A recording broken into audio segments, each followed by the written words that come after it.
Balak, אנגלית. Shalom. One of the blessings or descriptions that Bilam says about the people of Israel is, how fine are your tents, the people of Israel. I want to take you into one of these tents. Not a tent from ancient times, but a very current day tent. Last week, one of the leaders of the halachic world, Rav Neuvert, passed away. I can't tell you a full biography of his life, nor do I aim to. You can read about him as things develop.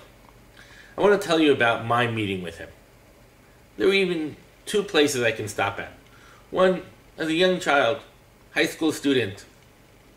I studied in a Yeshivat high school in Yerushalayim called Netiv Miyu. It was situated 2 streets away from Rav Neuvert's house. Anytime a kid asked a question to the Rebbe said, "I'm not going to answer. Get up, run to Rav Neuvert's house and ask him." The student knocked on Rav Neuvert's door. You can imagine the Yeshiva high school student, knitted yarmulke, t-shirt, sandals, jeans, knocking on this extremely right-wing rabbi, knocking on his door and saying, "Rabbi, I have a question." Rav Neuvert didn't ask, "Who are you? Where are you coming from? Why are you talking to me?" Rav Neuvert just said, "What's your question?" Student answered, sent back to the classroom, and reported the answer back. The Rebbe who sent us on these journeys, he was aiming for us to learn, to meet the rabbis, to meet the Gedolim. Rav Neuvert's aim was solely to answer the question. You have a question, I have an answer, let's talk. Years later, as an older student, I was trying to familiar myself with the laws of Nidah. Every Friday morning I would go to Rav Neuvert's house. I would sit there and he would educate me on how to answer questions in Nidah. Same system. He didn't ask me who I was. Why am I coming to him? Do we share an ideological world? Do we have a same worldview? Do we think about the halakha the same way? None of these questions arose. Only one question kept coming up. What does the sources say? What's the answer to the question? I would sit by him for 3 hours. And the methodology of teaching wasn't him giving me a lecture, him illuminating what the sources say. On the contrary, every question started with the same response. What do you think? What do the sources say? If you didn't know where the source was, Rav Neuvert would point you at the source, show you what the source says, and then shut up. Then he would be silent till we figured out what the source said. I was there with a few other students. We would debate the question this way, that way. We'd come to some conclusion, then tell Rav Neuvert our conclusion. He would either agree or not agree. But the methodology of telling us we need to meet the source head on and not listen to him was a great revelation. He wasn't imparting his knowledge on us. He was teaching us how to read the sources. He didn't do it because we were already senior students aiming to be rabbis.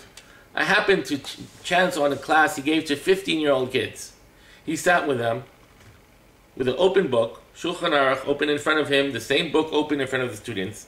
He would read the piece in Shulchan Aruch, read the commentaries around it, explain what it meant, ask the kids, "Do you understand anything else?" If yes, let's talk about it. If not, let's move on. The same books, the same options, the same information are all present. The fact that he is a great sage, well versed in all meticulous law pieces of halakha, is irrelevant to the question of how to read this source. Right now, I'm on the same page with a 15-year-old. Let's learn it together. And for me, that was a real lesson in not how to answer questions, but how to ask questions. I believe, and this is the third point I want to say about Rav Neuvert, is that this stems from his inner modesty. He really viewed himself truly as a pupil, never as a knowledgeable person, always as a pupil. Anybody opening up his great work called Shmirat Shabbat Kilchata will see the footnotes are filled with quotes of his Rebbe. His Rebbe is Rav Shlomo Zalman Auerbach. Every other page is quotes of him, endless quotes. And he always viewed himself as a disciple, not as a knowledgeable person, not as a master, but always a disciple. Disciple of Mishnah Berurah, disciple of Shlomo Zalman Auerbach. Now, for us looking at him, we ask, why do you need them? You already know everything. You're already well able to paskin halacha, which he did very, very often. And he would say, I'm only working from the strength of my Rebbes. And that humility brought him strength. Because of that, he didn't refrain from answering questions. He didn't say, don't ask me, ask them, I have nothing to say. He often answered questions. But he always answered questions from the strength of being a disciple, being a pupil, being a Talmid Chacham. And that taught me a lot. It taught me that being humble, realizing that the people out there greater than you are, doesn't have to clip your wings, it rather gives you a new set of wings. Bilam, when he sees Am Yisrael, says, Tihi achariti kamo, may my end be like his. Let's take that hope and pray that our end will be like his. Let us be walking the ways of Rav Neuvert in the path that he has showed us.